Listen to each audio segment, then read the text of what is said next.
edition of the Stephen A. Smith Show, coming at you as I love to do every weekday over the airwaves of ESPN Radio, 250 plus markets across the United States of America, from New York to LA and every place in between. Just check your AM FM dial, plus ESPN Radio on Sirius XM Channel 80, plus ESPN Radio simulcast over the live national television airwaves of ESPN News, which I'm looking at right now, but I don't see myself. I just see a progressive advertisement there, and I never have a problem with that. 1-888.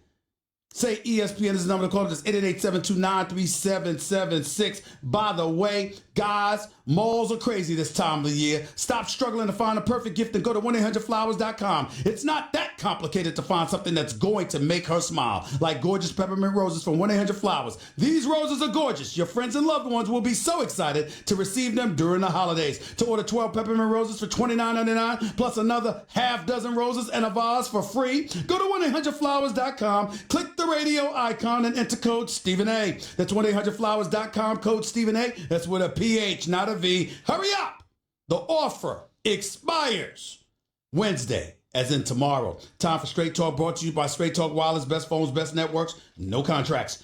Got to get into what we witnessed last night, Monday Night Football, courtesy of ESPN. Monday Night Football, thanks to Joe Tessitore, Jason Witten, and of course, my man Booker McFarland for calling the game. By the way, I don't know about the rest of y'all, but listening to Jason Witten, I've been raving for a long time about Tony Romo and the job that he's done to party. And you know, if you know anything about me, it's very, very difficult for me to compliment a Cowboy. It's very difficult for me to compliment a Cowboy. But I think Tony Romo is absolutely, positively outstanding. And I got news for you. Jason Witten ain't too damn bad either. I think he's doing a great, great job for us, and I want to compliment my buddy who's on here every week, every Thursday with me. Think he's doing a fantastic job calling Monday Night Football games for us, so I just wanted to make sure I say that. Let me get into this game last night. Let me get into what I saw last night. Ladies and gentlemen, I'm worried. You see, what I don't want, when I think about Super Bowl 53, scheduled to be in Atlanta, which is just the walking epitome of a traffic nightmare. Listen, the same city of Atlanta is a team that sits up there and wilts beneath 1 inch of snow. Okay? So how they're going to deal with Super Bowl week traffic is beyond me. It really, really is. But it is a lovely city and some place that I thoroughly enjoy going to, so I'll get over it. Let me say this. When I look at the New Orleans Saints last night, see, I don't want a Super Bowl like I saw last night. I don't want some 12-9 score. I ain't gonna lie to y'all, I wouldn't mind seeing what I saw when I went to LA a few weeks ago when the Los Angeles Rams beat the Kansas City Chiefs 54-51. I wouldn't mind seeing something like that in the Super Bowl. Maybe it could be a little bit less. Maybe it could be more like 44-41. But I like a lot of offense for a Super Bowl. I ain't gonna lie to you. I loved what I saw last year from the Philadelphia Eagles in beating the New England Patriots. I think it was like 41-33. I love some offense. And what I saw last night has me very, very concerned. Not about Carolina, because we knew them having lost 5 straight en route to losing 6 straight with Cam Newton clearly not being 100% healthy. We knew they weren't going to do but so much anyway. I got that. But I damn sure didn't expect the New Orleans Saints to put up 12 points. And over the last 3 weeks, scoring just 10 against the Dallas Cowboys in a 13-10 loss. Scoring 28 in a 28-14 win over Tampa, where they struggled offensively for basically 3 quarters. And then struggling again last night. This ain't the New Orleans Saints offense that I've been watching. In the last 3 games, Drew Brees has thrown 2 touchdowns and like 3 interceptions. Drew Brees has looked like a shell of himself offensively. Drew Brees, whom I love. I can't sit up there and put him as a top 2 candidate for league MVP honors anymore because of what I've seen over the last 3 weeks from New Orleans Saints, even though they've won the last 2 of their last 3 games in the last 2 games. They're 12-2. They're likely going to be the number 1 seed in the NFC. I'm happy about that because that means that they'll be at the Superdome. And if they're at the Superdome, one stands to reason that they will look considerably better than they've looked on the road, because they clearly seem to be a different team on the road. But I'm looking at the New Orleans Saints right now, and I'm not satisfied. I'm just not satisfied. You got Michael Thomas to throw the ball to as a wideout. You got Alvin Kamara to throw the ball to coming out of the backfield. Who else is there to give the damn ball to? Because I don't see anybody. I really, really don't. Traquan Smith, Kirkland, who else? I don't see a reliable, bona fide weapon for Drew Brees to defer to when in trouble. And I'm also seeing more pressure applied to him, which gives me the impression that times are being very, very difficult for him, that they figured out that he's small and miniature in size and height, rather, when it comes to opposing defensive players coming at him. And they seem to be blocking his line of sight. That seems to be difficult for him to look over. He's relying on timing patterns. And because they're putting a hat on him and getting physical with his other receivers and Alvin Kamara coming out of the backfield, it seems to be a bit problematic. And their offense doesn't seem to be as potent. That was a good cut back to the right and a scamper into the end zone for a touchdown by Alvin Kamara in the fourth quarter last night against the Carolina Panthers. And I get all of that, but I'm here to tell you something right now. I'm very, very concerned. I do not like what I'm seeing from New Orleans offense, and it has me feeling a bit concerned. And the reason why I'm feeling a bit concerned is because just a couple of hours ago, practically, I was sitting there and harboring the mindset, the Super Bowl is coming through New Orleans, they're going to the Super Bowl. I was sitting up there with the mindset that it's going to be New Orleans or it's going to be Los Angeles. I wasn't sold on Chicago because Mitchell Trubisky's their quarterback. Their defense is elite. It travels. I'm not worried about that. I'm not worried about Tariq Cohen and Jordan Howard running the football. I'm not worried about Anthony Miller catching the football. I'm worried about Mitchell Trubisky throwing the football. I'm not sold. Don't get me started with them damn Cowboys.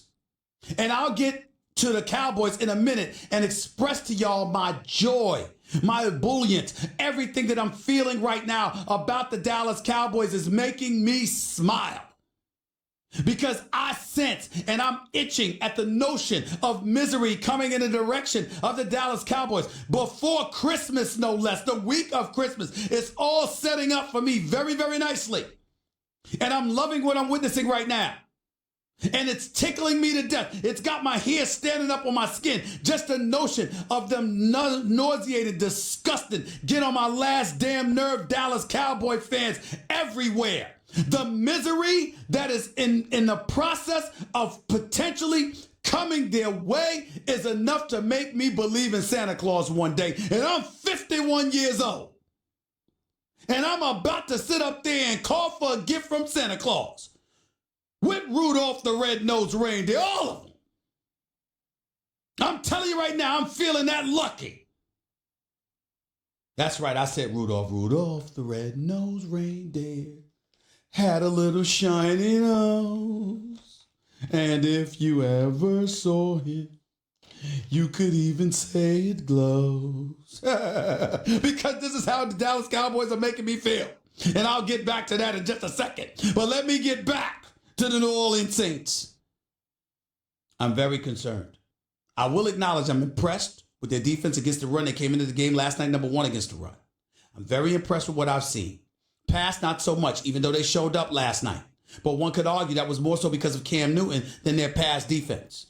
So on one hand, we got the New Orleans Saints. That is a story to be told because there is legitimate cause to pause and to be concerned about the New Orleans Saints as we're speaking right now, because I am of the mindset that they absolutely positively need home field advantage in order to get to the Super Bowl.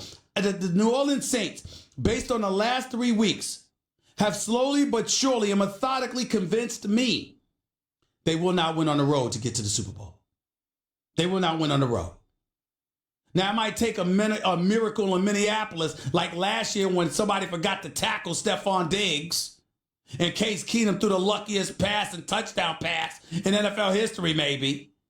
Well, maybe not the luckiest, because obviously the immaculate reception by Franco Harris qualifies. But you get what I'm saying. I'm very, very concerned right now about the New Orleans Saints. I'm not feeling as confident about them as I once felt. I believe in Drew Brees. I truly, truly do. But I believe far more in this offense when they're in New Orleans than when they are on the road. And for all intents and purposes, Drew Brees is going to have home field advantage, and I think that's what's needed for New Orleans to get to the Super Bowl. I don't believe in Chicago. I don't believe in Dallas. I believe in the Rams. I believe in Seattle as a sleeper. And who knows who that 6th seed is going to be coming out of the NFC. So all of those things are things that we have to entertain. As a side note, let me say this about Cam Newton. I got love for Cam Newton. I think Cam Newton, a former league MVP and an NFC champion, is a stud. Stud athlete, that is. When we talk quarterback, we have to discuss the ability to throw the football. And when we're discussing the ability to throw the football, it's just the truth, ladies and gentlemen. It's undeniable.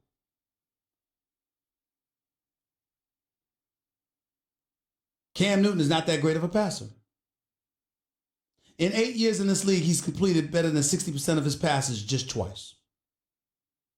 The other 6 years have all been under 60%. His MVP season, he completed 59.8% of his passes. Yeah, it was 35 touchdowns, just 10 interceptions. I got that, but 59.8% completion percentage. Cam Newton beat you because he's an athlete. Cam Newton beat you because he's a stud. Cam Newton beat you because he can make plays and he can move the chains, and we get all of that. And I'm not trying to summarily dismiss nor disrespect him because I got mad love for him. But the fact of the matter is he's never been a great passer. But now that age has kicked in, attrition has kicked in because of all of that punishment that he has absorbed, the reality is that with that shoulder injury he has sustained, which is clearly compromising him, he's limited. And so this notion that we give him a pass, well, you could do that, or you could look at it another way. He was never throwing the football effectively to begin with. Now, I'm not going to be stupid and foolish and tell you that it's time to move beyond Cam Newton. But what I will do, while not calling for Ron Rivera to be replaced by any stretch of the imagination, because I genuinely like him and think he's a respectable coach, I will say this. I look at Cam and how he has developed over the years, and I think it's a question mark as to the level or quality of coaching he's received. I really do. I think it's undeniable. And I think it's the kind of stuff that can no longer be ignored. 888-SAY-ESPN. That's 888-729-3776. I just think we've graduated to that point where we've got to look at them. We've got to look at the Carolina Panthers and ask ourselves about this. North Turner is your offensive coordinator. Cam Newton this year is completing 67% of his passes. That is the only time. Not only is that a record for him, it's the only time in his career he's come close to that. The only time in his career. His first year, his rookie year, completed 60% of his passes. His second year was 57.7%. His third year was 61.7%. Over the last 4 years, 58, 59, 52, 59, all under 60%. This year it's at 67.9%.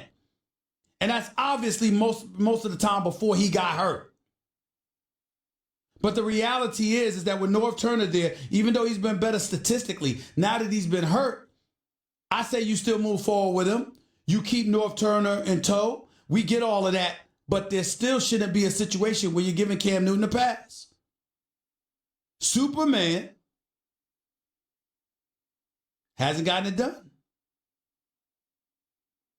They were 11-5 last year. They didn't go to any NFC Championship game or anything like that. Was he hurt then? The year before he was 6-8. Was he hurt then? Just got to look at it. Fair is fair. And I think those are the kind of things we saw with that interception last night. He threw to Eli Apple, who did a damn good job yesterday. Traded from the Giants, sent to New Orleans, did a damn good job last night playing football. Let's call it what it is. Cam Newton, 16 for 29, 131 yards. Very pedestrian. Very pedestrian. 888-SAY-ESPN. It's 888-729-3776. Let me get to the Cowboys. And let me get to explain to y'all why I'm feeling so good about what I'm witnessing from the Cowboys as we speak. It's very, very touching, ladies and gentlemen. I must confess this to you. The Dallas Cowboys got shut out by the Indianapolis Colts. 23-0. And it wasn't because Andrew Luck threw the ball 40 times as he was doing on average before Sunday's game. It wasn't because the Colts ran the ball 25 times like they were doing on average before Sunday's game. It was because it was reversed. Andrew Luck threw the ball 27 times. The Colts ran the ball 39 times. Marlon Mack, that is. Primarily. 139 yards, rushing, something along those lines. He was absolutely fantastic. but they rushed the ball 39 times as a team. Dallas got beat up. That offensive line led by this kid Quentin Nelson out of Notre Dame, his kid Byron Smith out of Auburn, second-round pick, monsters on the offensive line, protecting Andrew Luck and flat-out balling and beating people up. Dallas's defensive line didn't have much noise for them. Offensively, Ezekiel Elliott, even though he averaged more than 4.5 yards a carry, Jason Garrett, and Scott Linehan didn't give him the ball nearly enough. Just 18 times. Amari Cooper was put under lock and key. Suddenly that number one option didn't look like a number one option. Dak Prescott, who had been balling, suddenly he didn't look like a stud. And I know that the Dallas Cowboys play Tampa this weekend. And it should be a victory. I'll pick them to win that game. They shouldn't lose. They really shouldn't. They should ramrod the Tampa Bay Buccaneers, who have been nothing short of pathetic over the last 11 to 12 weeks. Coinciding with them benching Ryan Fitzpatrick, by the way. But let me say this to you. Even though Ryan Fitzpatrick did get reinserted back into the starting lineup for a game or so and looked like trash that game. Let me say this. If the Dallas Cowboys lose this game on Sunday and the Philadelphia Eagles and the Washington Redskins both win, then the Dallas Cowboys will find themselves going to East Rutherford, New Jersey for the regular season finale in a must-win situation because either the Redskins or the Eagles playing against one another will finish their season finale and one of them will be ahead of the Cowboys for the division crown. Oh, this is beautiful. I can sense the panic seeping in. I can sense Cowboy Nation, that disgusting, nauseating fan base that makes me sick to my stomach. I can't stand them. I can see all of them panicking. If the Cowboys lose to the Tampa Bay Buccaneers this Sunday. That's all I ask. I have prayed. I have just revitalized my belief in Santa Claus and Rudolph the Red-Nosed Reindeer. All of them. I'm calling and summoning upon everything that is me for the Cowboys to lose this summer for the sole express purpose of making Cowboy fans the world over nervous as hell going into the last week of the season against the Giants in East Rutherford, New Jersey. Without question, Odell Beckham Jr. returning for that season finale. With the Giants playing with house money, with absolutely nothing to lose and everything to gain by salvaging their season for the sole express purpose of being able to ruin the Cowboy season. This is beautiful. Oh my Lord, this is so beautiful. All the Cowboys have to do is lose this weekend. I don't think they will because the Tampa Bay Buccaneers stink. Dirk Cutter's going to be fired at the end of the season. He'll be going in 2 weeks. Jameis Winston, who knows what his future is going to be. Ryan Fitzpatrick will probably be looking for a ticket out of town. Poor Deshaun Jackson already wanted to be out of town. Mike Evans in this poor soul because he could ball. All of those guys mercilessly will have their season ended. And in the end, what it comes down to is, do they have it in them to play lights out and to push the Dallas Cowboys on the precipice of playoff elimination? My goodness, if they pull this off, could you imagine how miserable Dallas Cowboy fans are going to be? Could you imagine? Knowing that they have to go into the final weekend of the season against Odell Beckham Jr. and Saquon Barkley and the New York Giants with their season on the line. This is the same Dallas Cowboys team, by the way, in the past that has lost the regular season finale with the division title on the line 3 consecutive years ago. They lost to the Giants, Redskins, and Eagles, all not necessarily in that order. They lost to all 3 of them back-to-back years. Jason Garrett was coaching then too. Could it happen again?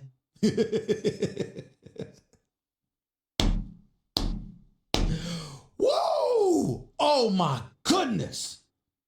I don't know if I prayed for something like this for so strongly in quite a long time. I really don't.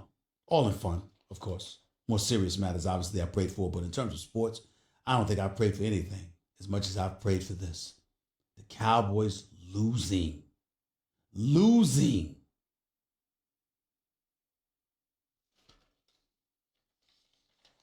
to the Tampa Bay Buccaneers this weekend. It's something special, ladies and gentlemen. I'm here to tell y'all that right now. 888-SAY-ESPN. It's 888-729-3776. Stephen A. Smith Show, ESPN Radio, is presented by Progressive Insurance. Pick from a range of coverage options with the Name Your Price tool to find a price that works for you. Plus, Peloton, the game-changing indoor cycling bike, is the perfect gift this season, and there's still a chance to give the gift of a Peloton bike. When you order the bike by 12/20, that's December 20th, you get a free gift, a free welcome gift, so you'll still have Peloton under the tree this holiday. For more details, see onepeloton.com. 888-SAY-ESPN. It's 888-729-3776. That was Straight Talk Wireless, nationwide coverage on America's largest every week. NFL analyst extraordinaire for ESPN, former Super Bowl champion with the Pittsburgh Steelers, a traitor who decided to go to the Washington Redskins for some inexplicable reason, but I forgave him for that years ago, so I won't hold on to that. I'm talking about the one and only Ryan Clark. What's going on, big boy? What's up, my man? How you doing? Last night, you saw the Saints win 12-9. They had to squeeze out a victory. Third consecutive game. I think they've been a bit sluggish offensively, despite what the 28 points against Tampa would indicate the week before.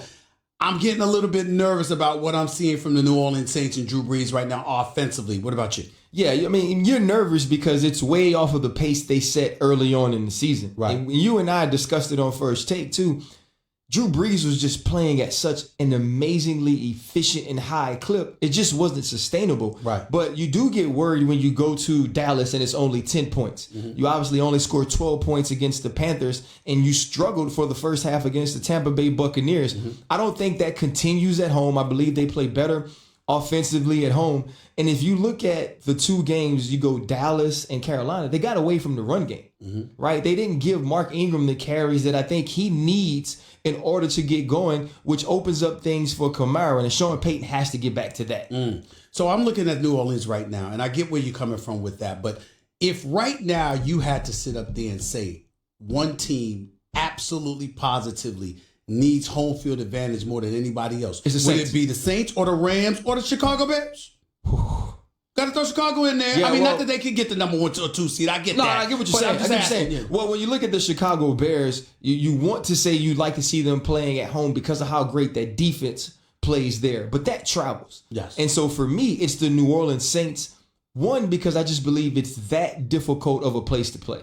Playing in New Orleans is just a different environment, the way those fans rally around the team, the chemistry that both the fans and the teams has together. Right. But Drew Brees is different at home. And you've seen that from the last 3 weeks. You look at him, the way that playing away from the Superdome has changed his game. It's basically taking him out of the MVP hunt. Right. And so for me, they're the team that need it most because you're 1-5 under Sean Payton on the road in the playoffs, but you're 5-0 at home. Is it just about being on the road, or are you seeing pressure affect Drew Brees the way they had to? Because I'm looking over the last 3 weeks. They've gotten physical with Michael Thomas. Yep. That's problematic. Alvin Kamara and Mark Ingram aren't running the ball as effectively. Right. And they are getting in Drew Brees' face because now we're reminded of the fact he's only 6 feet tall. We're reminded of that fact now that it's difficult for him to look over opposing defensive linemen. That's what I'm seeing right now, Ryan. And you remember during the run how well the offensive line played, how clean they kept Drew Brees. They haven't been doing that in the last 3 weeks. And I think it's also affected the run game. When you go back to the interception that Drew Brees threw to lose the game in Dallas, he wasn't being pressured at the time, but the pressure had affected him.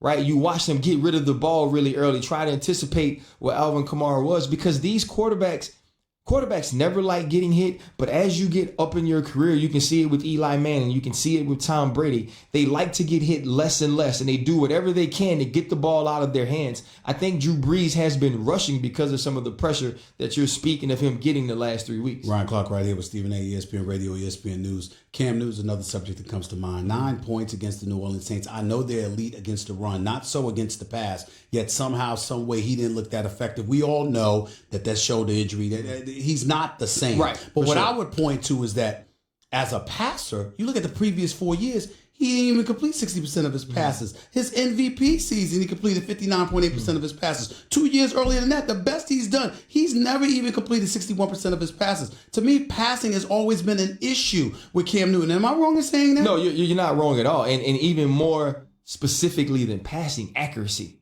That's what I mean. No, that's what I'm saying. Yeah, Right. accuracy has definitely been an issue, which you point to with the below 60% completion percentage. And I don't necessarily know if that was ever going to change for him. The thing that worries me most, Stephen, is that it hasn't gotten better, but he's deteriorating physically because of the type of beatings he takes. When you have a quarterback as strong, as powerful, as big as Cam Newton, and you have to remove him from the game with the ball on the 50-yard line in order to throw a Hail Mary, that's a problem. That's an issue. If he's deteriorated, if his arm strength has lessened to the point to where he can't even throw a Hail Mary, that has to be an issue, because we made it a huge thing when Jacoby Brissett comes in the game to do that for Andrew Luck. And we talked about the surgery and talked about the injuries. When you've taken the beatings that Cam Newton has taken, you wonder how long your body holds up. And when you can't do those things with your legs anymore, how effective can he be? Ryan Clark, let's transition, because you brought up Andrew Luck. I'm looking at the Indianapolis Colts right now. I consider the Seahawks a sleeper in the NFC. I think it's undeniable that the Colts are a sleeper in the AFC. If they can get to the postseason, the kind of noise that they can make because of the manner in which Andrew Luck is throwing the football, is it just about him throwing the football so effectively and being healthy, or are there other things that you see from the Indianapolis Colts that none of us are paying attention to? You know what they did? Remember when they started drafting offensive linemen, and it was all, okay, we want to protect Andrew Luck, guys, right? We want to protect Andrew Luck. You get Kelly in there, and you have all these guys, and all of a sudden they've gelled.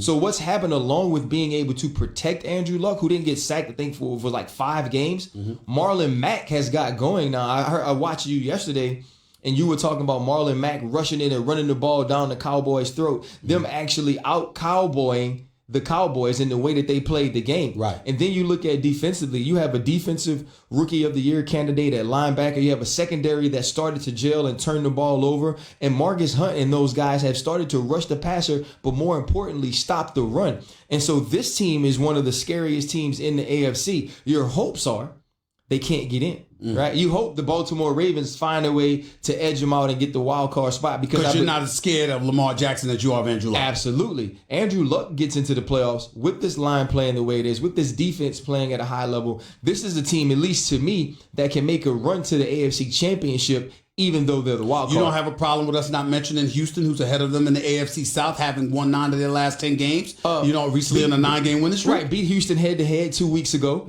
I don't necessarily say we shouldn't be mentioning Houston. Obviously, when the team wins 9 straight, goes 10-1 in the last 11 games, they're a team to be reckoned with. I just don't know if I believe in them the same way I believe in the Colts. I think the quarterback's more turnover prone than Andrew Luck is. I really do love Deshaun Watson. I believe he's a future star. I think that the Colts running game is more sustainable because of the offensive line. Lamar Miller? Not the person. Okay. The running game. And here's the other thing. If you watch this game this weekend, the Jets got after Deshaun Jackson. Yeah. Deshaun Watson. The Jets rushed him. They hit him. They sacked him. They forced errant passes. And I believe that would be the Achilles heel for the Houston Texans, way more so than the offensive line would be for the Colts. On top of that, I think Andrew Luck is a better NFL quarterback. Ryan Clark, I'd be remiss in neglecting to bring up the Pittsburgh Steelers and their victory over the New England Patriots. I couldn't believe it. I'm not going to lie to you. I couldn't believe what I saw. I saw the tweet. I was like, stunning. I was like, they limited Tom Brady and the New England Patriots to no touchdowns for the last 3.5 quarters. Rob Gronkowski, who torched them last year for 168 yards. I mean, not a single catch in the last 9 minutes of the game, not a catch before the fourth quarter. I couldn't believe what I was seeing. What was it that the Steelers did against the New England Patriots? And was it more about the Steelers or was it about the Patriots? It's about the Patriots, Steven. Okay. It's about the Patriots. Tom Brady used to be the best at making no-name receivers, because you actually made some good points about having actual talented guys, but he made no-name receivers very good players. And the offense ran very well. Tom Brady can't do that anymore. You look at that last pass, Tom Brady fades away from a rush that's not there. He ends up on the ground when nobody's around. He doesn't step into the throw. He doesn't make the pass. He tries to throw it off the back foot? Throwing off the back foot. He throws the ball away where he said he was throwing it away. I felt like he was trying to give Gronkowski a chance to make a catch. To jump up and Joe catch. Hayden makes a great play. He's different. Rob Gronkowski doesn't have the separation, doesn't have the physical tools and traits that he had once before that made him not just an elite tight end, an elite pass catcher in this league. And I believe that everybody else is catching up to the New England Patriots now. And I thought the Steelers played well. I thought in the secondary they played much better than they have in recent weeks. But this is more about the Patriots not being what we're used to them being. Tom Brady no longer being the best quarterback in the league, and what they couldn't do more than what the Steelers did do. Based on how you sound, Ryan Clark, are you saying that Mr. Robert Kraft might be in a little bit of trouble in terms of looking back, because to not go with Bill Belichick, who wanted to Jimmy Garoppolo to stay there because the era was coming, to not want him to move Rob Gronkowski, who's going to retire rather than get traded to Detroit. He stays there. Looked like Bill Belichick had that vision, and he was doubted. Bill Belichick, is that what we're seeing? Bill Belichick has always been questioned for getting rid of guys a year too early. It's never a year too late. And I believe on Tom Brady and Rob Gronkowski now, he's going to be a year too late for the first time in his career. And that's not on him. That's on Robert Kraft. That's on Robert Kraft. Wow. Ryan Clark right here with Stephen A. ESPN Radio, ESPN News. Last question to you. Christmas is next week. And I find myself in a very, very beautiful mood. Why are you in a good mood? Let me tell you something. As you say, why? Dallas Cowboys got shut out. They lost to Indy. I knew they would lose to Indy. I didn't think they were going to get shut out. But here's the thing. The Eagles beat the Rams. Okay. The Redskins won. They're still in the hunt. Right. If the Eagles and the Redskins win this week, then one of them will likely win the following week. Ain't going to be a tie. Right. One of them will win. There's 9-17. The Dallas Cowboys, if they lose to Tampa this week, they go into the last game of the season at East Rutherford, New Jersey against a Giants team with nothing to lose in Odell Beckham. And you're saying they're going to let you down. I'm saying they could possibly collapse Christmas week. If the Dallas Cowboys lose this Sunday, they go into Christmas week worried as hell. Right. This is beautiful.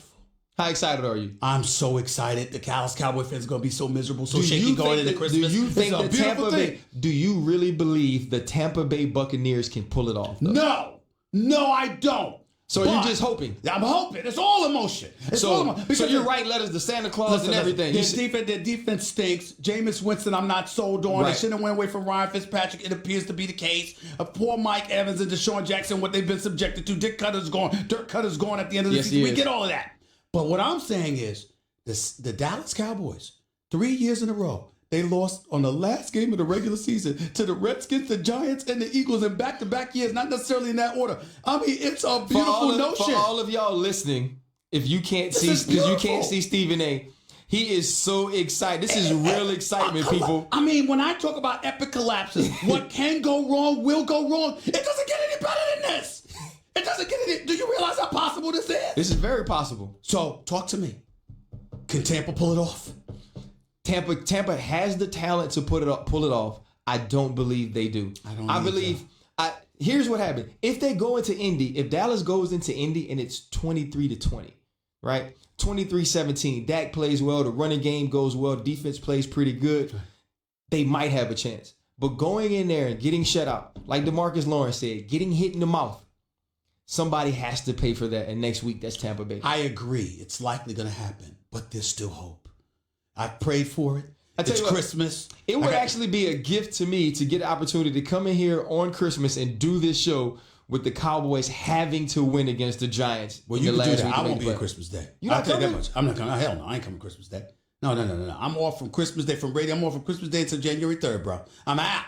I ain't had a vacation in a long time. You don't get a vacation. Why not? You get vacation. When you become the great Stephen A., you work. And that's all you do. You fly to L.A. when LeBron needs you. That's right. Right? That's right. Well, not when he needs me. Well, I'm saying when they need you to cover. When L.A. needs you. You go to L.A. at any time. That's right. There we go. Well, do you know that Foxborough and New Orleans are exactly the same as far as partying? I learned that today on First Take. From Hollywood. No, that does not count. She's lying. I gotta go. Appreciate you, baby. Happy holidays. One only Ryan Clark right here with Stephen A. 888-SAY-ESPN. It's 888-729-3776. Back with your calls and more in a minute. Don't touch that dial. You're listening live to the Stephen A. Smith Show. ESPN Radio. ESPN News. ESPN Radio. ESPN News. ESPN Radio. Also on Sirius XM Channel 80. Number to call up as always is 888-SAY-ESPN.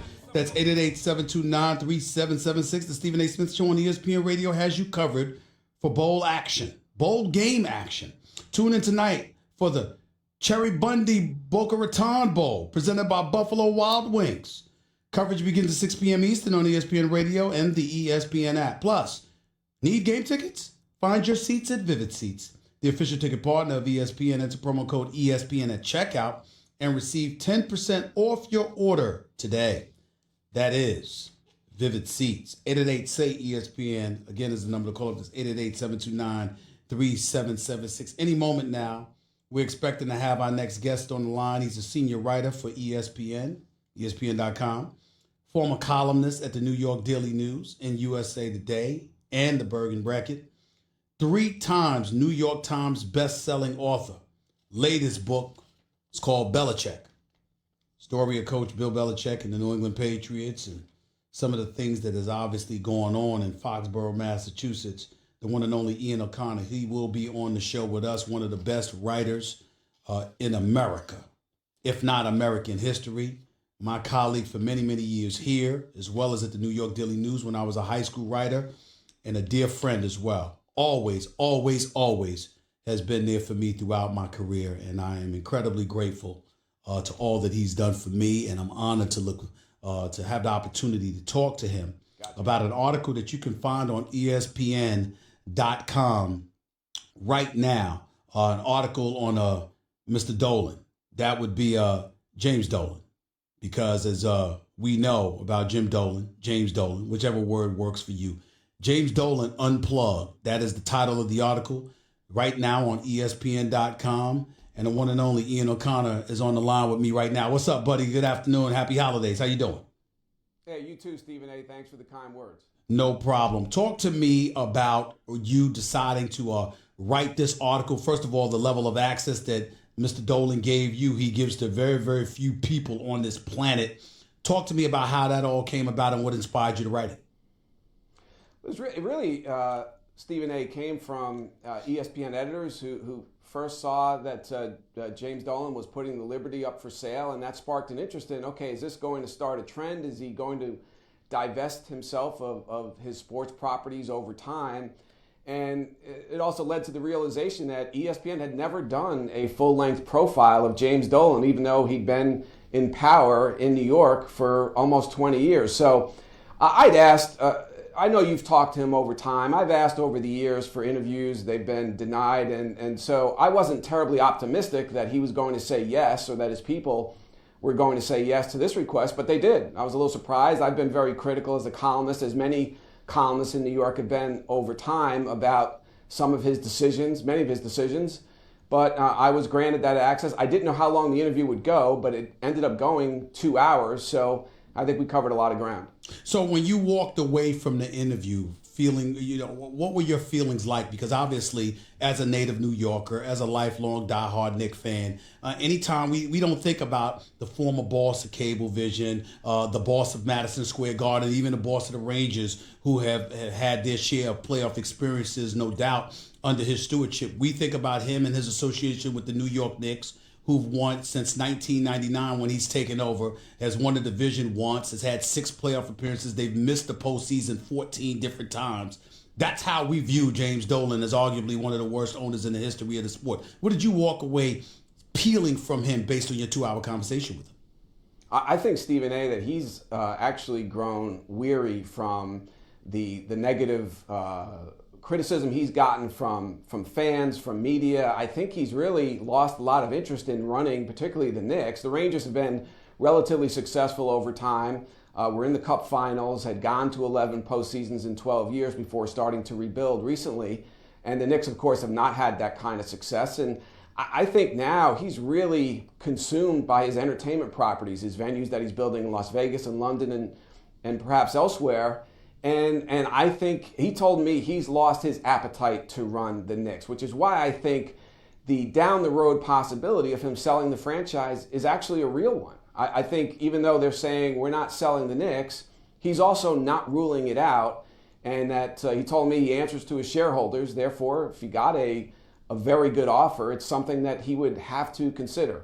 So I was a little surprised, Stephen, that just how much he's really pulled back from the Knicks, that he's not really involved at all. I think with Phil Jackson, he might have meddled once or twice, but he basically let Phil run it, and Phil failed, and that's Jackson's fault, not really Dolan's, because at the time, nobody, I wouldn't say nobody, but 90% of the observers, myself included, thought hiring Phil Jackson made sense, even though he wasn't coaching the team. Same here. I think the biggest takeaway was He's worn down from the criticism, particularly as it relates to the Knicks, and he's really not running that basketball team. And I think he's all about, in the next 10 years or so, establishing his legacy on the entertainment side of his professional life and really pulling away from sports. But see, Ian O'Connor, here's where it gets interesting, and dare I say makes Knicks fans, or should make Knicks fans, quite a bit nervous. He swears that he's not trying to get involved, that he's trying to peel himself away. I know that's something he said to our very own Michael Kay on 98.7 FM and ESPN Radio in New York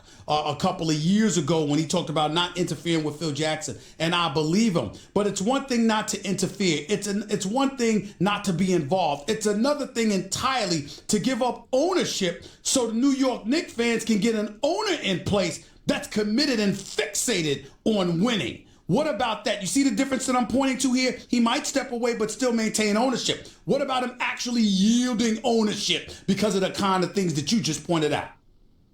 I think he does very much care about the fans and trying to win a championship for them. And I think he'll always commit the resources to trying to win. I think that's one thing you can't question about him over the years, is that he's put the money up for personnel, and so listen, he's just made a lot of bad decisions in hiring top basketball executives. He's cycled through so many different guys, unlike on the hockey side where he had some stability embodied by Glenn Sather that pretty much worked, relatively speaking, over time.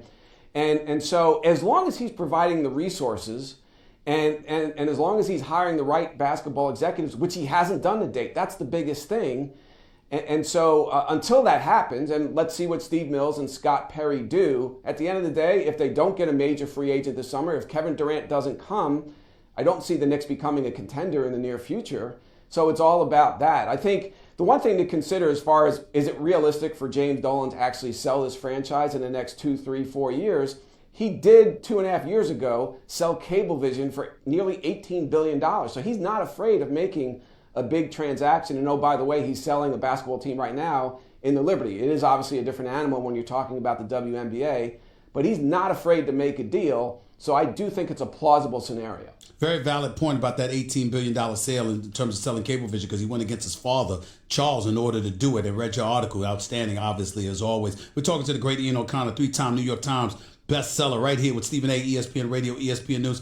Ian, you know, when I'm listening to what you're saying, and what did he say to you about what he believes his biggest regret has been as a steward over the New York Knicks franchise since 1999? Well, I was hoping he would say the Anuka Brown Sanders case, and not just the mistakes. He admitted a couple of mistakes there. One, we put up a lousy case. We should have defended it better to make sure the truth came out. The jury decided Anuka Brown Sanders was telling the truth.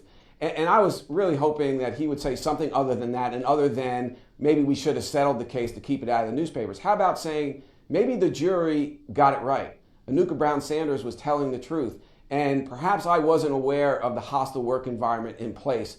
And I am really sorry that happened. I apologize to Anuka Brown Sanders, now known as Anuka Brown, and that will never happen again in my organization. To me, that was the better answer, the more contrite answer. But I'll say this about Dolan and spending 2 hours with him. He's candid. He's not going to tell you something he thinks you want to hear.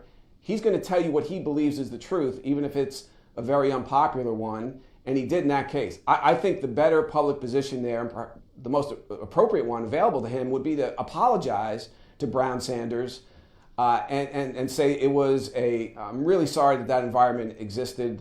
And I will make sure that never happens again in my company, but he didn't go there. Ian O'Connor, did you challenge him on the inconsistencies of his position? On one hand, you bring up Anuka Brown Sanders, who's now known as Anuka Brown.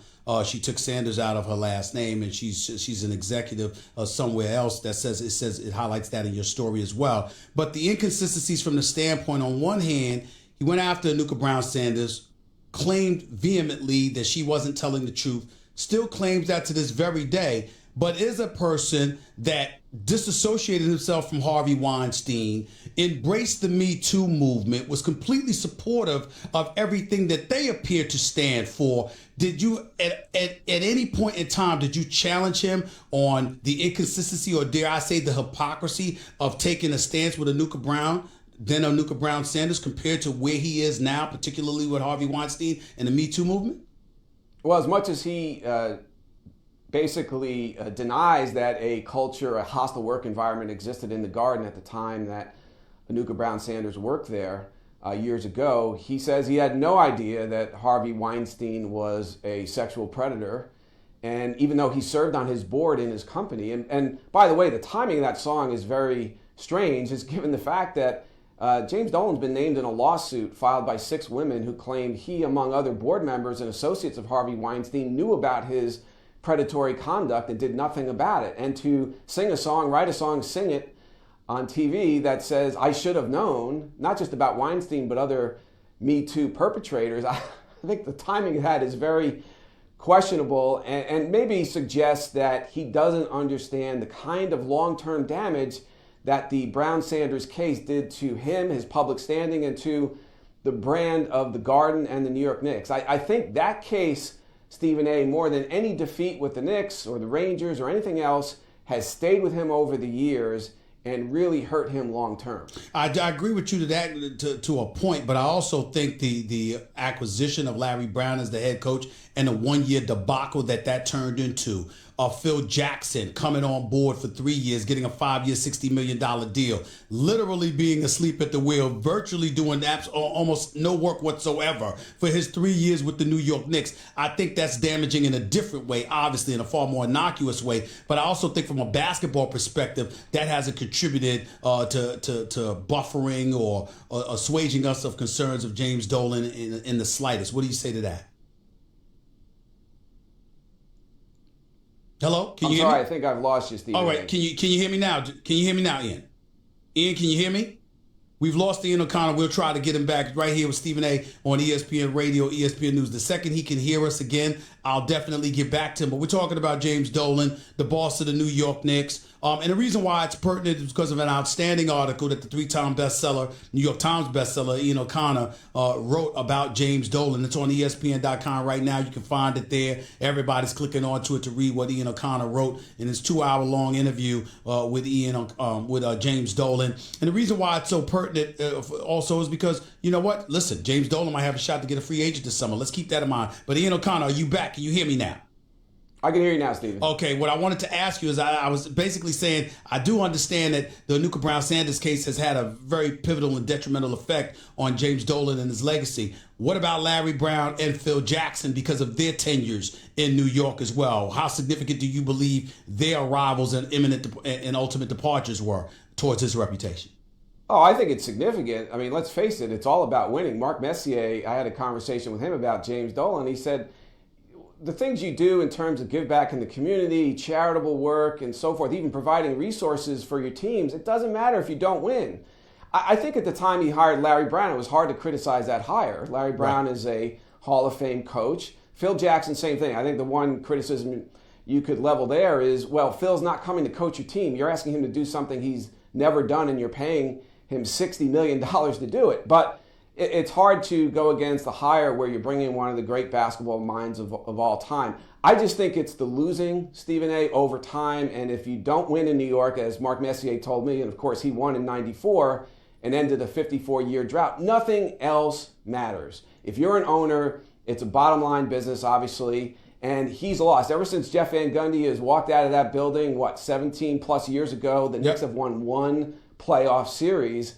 And there's no way to work around that. No matter what else he's doing in his business life, charitable life, if you're losing, the fans are not going to like you. Beyond the losing, of course, he's made a lot of bad decisions that really has hurt his public standing as well. Ian O'Connor, reflect on Jeff Van Gundy for just a second. We know him. He's a partner here with us, a contemporary here with us at ESPN, colleague actually at ESPN, doing an outstanding job on NBA games and what have you.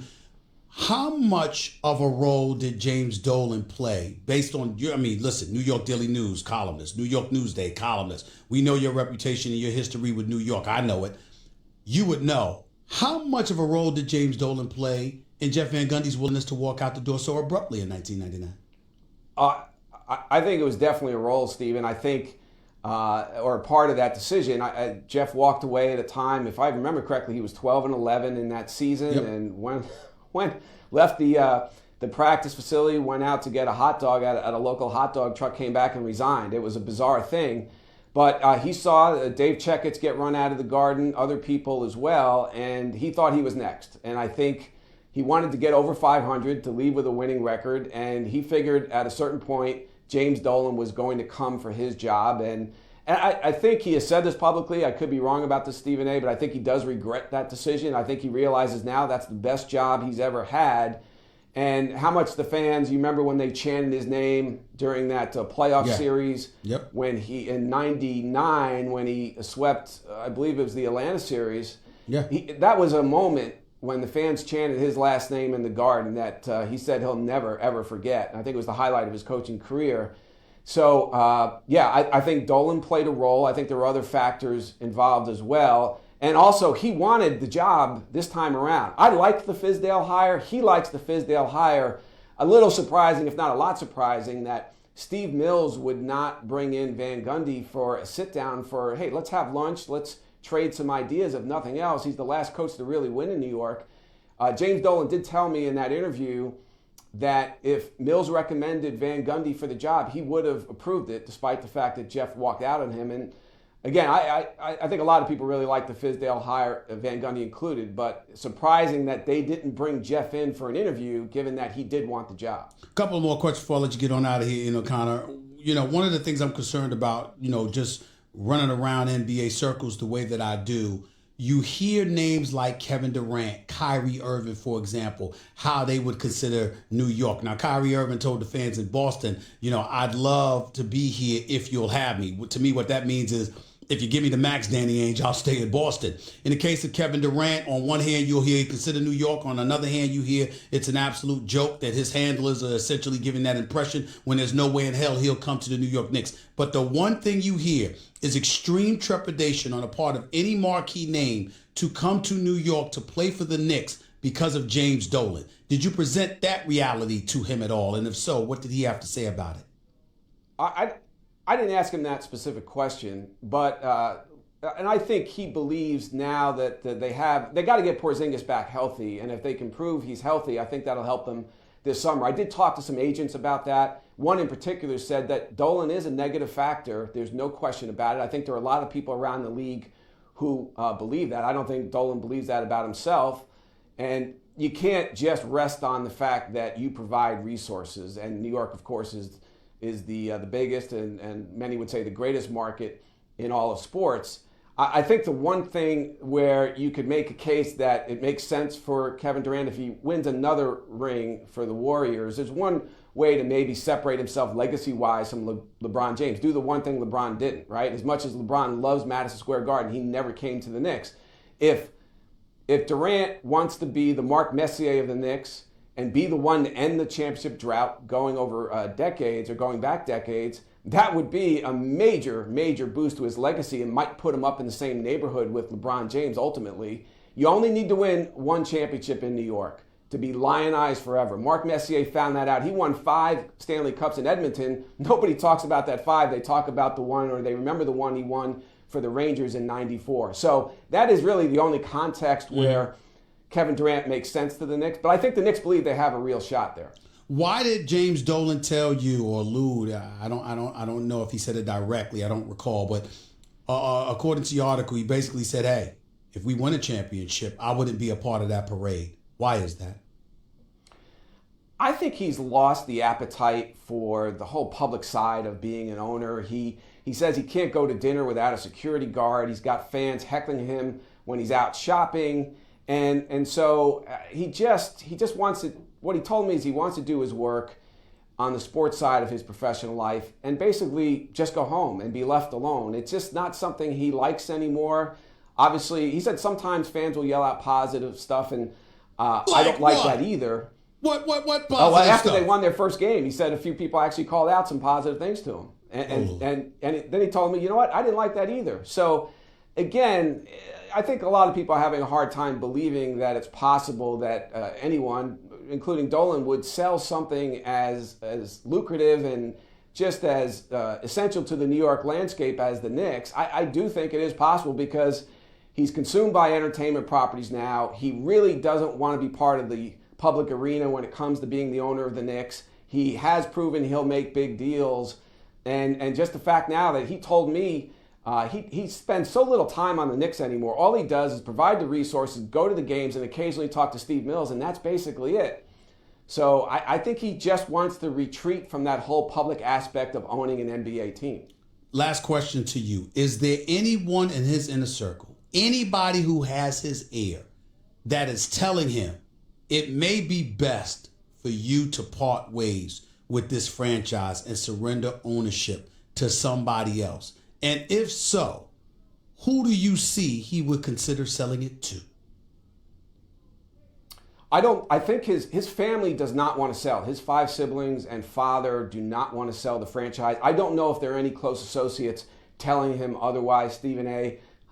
Who would he sell to? Who would end up owning the Knicks? I don't know too many people on the planet who have an extra $5.2 billion laying around to do it. If you want to play fantasy basketball for a second, someone that we all know that baseball's elders wanted Derek Jeter to be an owner. It happened. We know that David Stern wanted Michael Jordan to be an owner. It happened. I think LeBron James will be an owner in the NBA at some point when he retires. And I don't think Dan Gilbert and LeBron James have the greatest relationship in the world. So if that transaction doesn't happen, could you see LeBron, who loves Madison Square Garden, putting together a very rich group of businessmen to someday try to buy the Knicks? That would be an interesting fantasy basketball scenario. But outside of that, I don't know of anyone right now.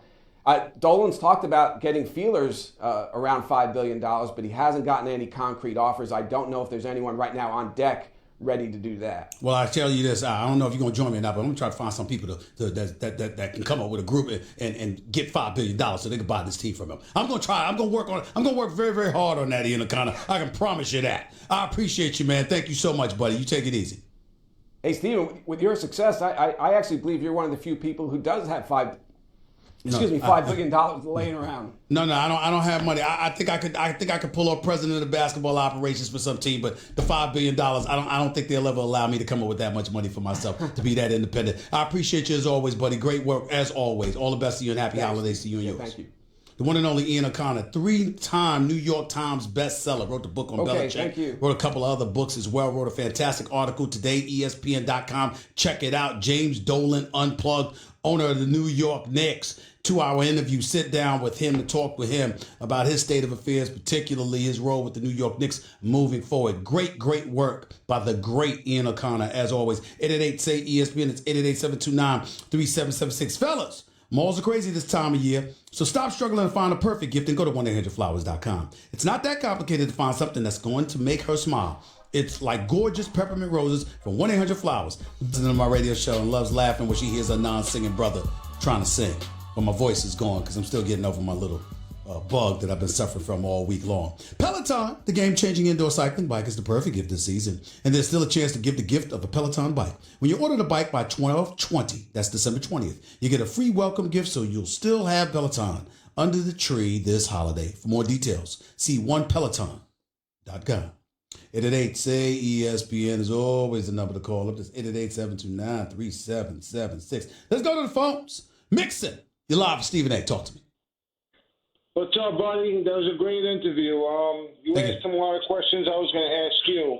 Yeah. But for Christmas, as much as I would love for the Giants to ruin the Cowboys season, I would love for there to be some kind of group to come together and buy this franchise from Dolan so we could finally be done with him.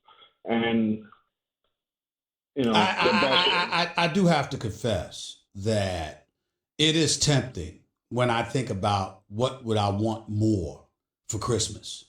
The Dallas Cowboys losing to Tampa Bay this weekend and ultimately tanking it against the New York Giants in the season finale to collapse before our very eyes and miss the playoffs. So the Dallas Cowboy fan base could be miserable during this holiday season. That would definitely move me. But the notion of getting an owner in here that knows a thing or two about basketball and could really, really lock in on building the Knicks franchise would be something special as well. But I got to admit to you, I believe in Steve Mills and Scott Perry. And I think that my only question about them is whether or not they'll recruit effectively enough to get the right kind of players. but I don't have any doubt that they have a clue about what they're doing. Steve Mills has been around basketball for a long time, and Scott Perry has been around basketball for ages, doing an outstanding job helping build the NBA championship contenders and the Detroit Pistons with Joe Dumars and the crew. So I got a lot of respect for him and what he brings to the table. So we'll see. Well, let me ask you a question. I know we're going to get a top flight kid that's coming out of this draft, but ultimately we're going to need somebody out of free agency. Who do you think we're going to end up with? I don't think so. I'm inclined to say no one. I don't see Kevin Durant coming here. I don't see Kyrie Irving coming here. I think with Kevin Durant, it's two destinations, L.A. or staying in Golden State. I'd be ecstatic if he decided to come to the New York Knicks. People have been trying to give me that impression. I don't believe them, but it remains to be seen. In the case of Kawhi Leonard, I damn sure know he ain't going to New York. If he were to stay in a cold weather city, it would be Toronto. Outside of that, I think he can end up with the Clippers. I think Kevin Durant can end up with the Clippers or the Lakers, unless he elects to stay in Golden State. The Lakers are after Anthony Davis. You got a lot of people who believe they should make a move right now and go all in, all out to get their hands on Anthony Davis. And my mentality is that I'm almost to that point because I'm getting very nervous about what Jerry West, Doc Rivers, Lawrence Frank, and Steve Ballmer are doing in Los Angeles with that other team, the Clippers, because I got news for you. They're going to have enough cap space to get two max players. And if Kevin Durant and Kawhi Leonard go to the Los Angeles Clippers, the only hope for the Lakers to win a championship in the LeBron James era is if they get themselves Anthony Davis. But here's the thing. The Lakers don't have enough assets to offer for Anthony Davis in the eyes of the New Orleans Pelicans, number one. Number two, the Boston Celtics have already been calling the Pelicans. And from what I'm being told, I don't know whether this is accurate or not because I haven't called my sources in Boston. But from what I'm being told, they've already offered Tatum and Jaylen Brown for Anthony Davis. If that is true, and the Boston Celtics get themselves Anthony Davis, Lord have mercy. That much I can tell you. Thanks, Steve. All right. Have a Merry Christmas. You do the same. Because, see, ladies and gentlemen, it'll have a profound effect because on one hand, it will buffer Boston and make them title, potential favorites, number one. Number two, and more importantly, it would really ravage the Lakers. Because if you don't get Anthony Davis, then you got to hope and pray Kevin Durant or Kawhi Leonard comes to L.A. to join LeBron. Because if those two end up joining the Clippers, none of them join the Lakers, what's the Lakers going to do? What are the Lakers going to do? What's LeBron and the Lakers going to do? They don't win no championship. They don't win any championship. That I can tell you. Jaden, you're live with Stephen A. What's up? Stephen A., thank you.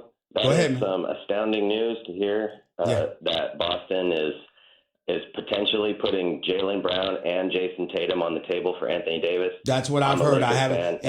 In fairness to Danny Ainge of the Boston Celtics. Hold on. In fairness to Danny Ainge of the Boston Celtics, I have not spoken to anybody there to confirm what I've heard over the last 24 hours. But I hear that Boston has been calling New Orleans about Anthony Davis and Tatum and Jaylen Brown have been on the table. Not that they'd ever admit it, but I'm just telling you in the interest of full disclosure that obviously I have not spoken to them. That's all I'm saying. But go ahead. Okay, thank you. And with that said, I would just say if that did turn out to be true, as a Lakers fan myself, that would totally scare me because I don't think we can put up a package to match that. But then what I called about Stephen A. is a prediction that I want to make. Sure. I think the Lakers are going to get Anthony Davis for Christmas for LeBron James, their guy. And I think the young players, Lonzo and Hart, they're looking really great right now. Lonzo's not looking great. How is Lonzo Ball's value through the roof?